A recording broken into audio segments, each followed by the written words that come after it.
In the chilling twilight of March 5th, 1770, the cobblestone streets of Boston erupted into unimaginable chaos.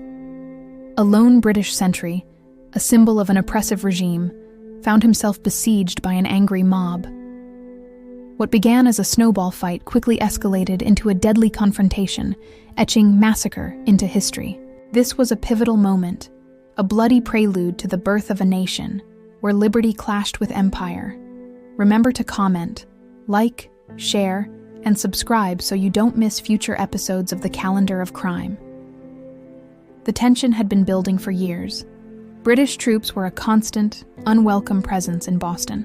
The Townshend Acts, imposing taxes, fueled resentment, turning every redcoat into a symbol of tyranny.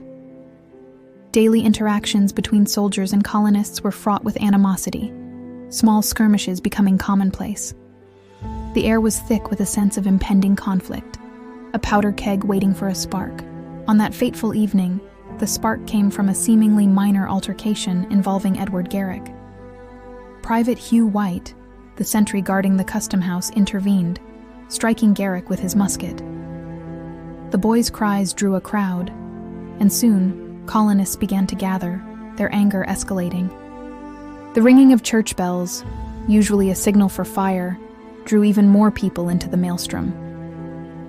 His desperate calls for help reached Captain Thomas Preston, who dispatched soldiers to reinforce White. With fixed bayonets, the soldiers pushed through the throng, forming a defensive semicircle on the custom house steps. The situation was dire, a standoff between armed soldiers and an enraged populace. Amidst the escalating chaos, the crowd's taunts grew bolder.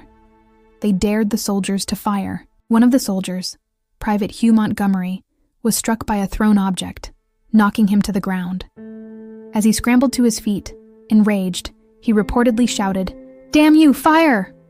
and discharged his musket. The shot shattered the tense silence, and in the ensuing confusion, other soldiers also began to fire. The volley of musket fire ripped through the crowd, leaving a horrific scene in its wake. The streets, moments before filled with shouts, were now stained with blood and cries of the wounded. In the immediate aftermath, the city was plunged into shock and outrage. Governor Hutchinson intervened. He ordered the arrest of Captain Preston and the soldiers. British troops were withdrawn to Castle Island. The event, swiftly dubbed the Boston Massacre by propagandists like Samuel Adams and Paul Revere. Revere's iconic, albeit dramatized engraving fueled public fury, depicting soldiers as ruthless murderers.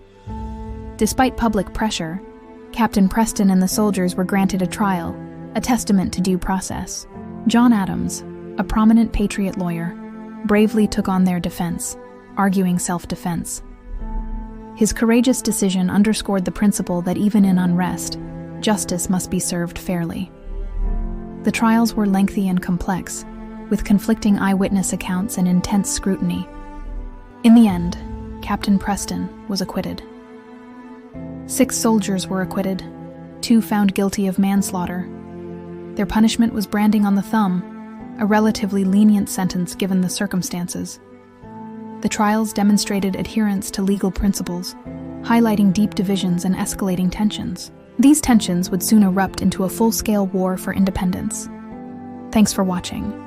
Please comment, share, like, and subscribe for future episodes from the Calendar of Crime.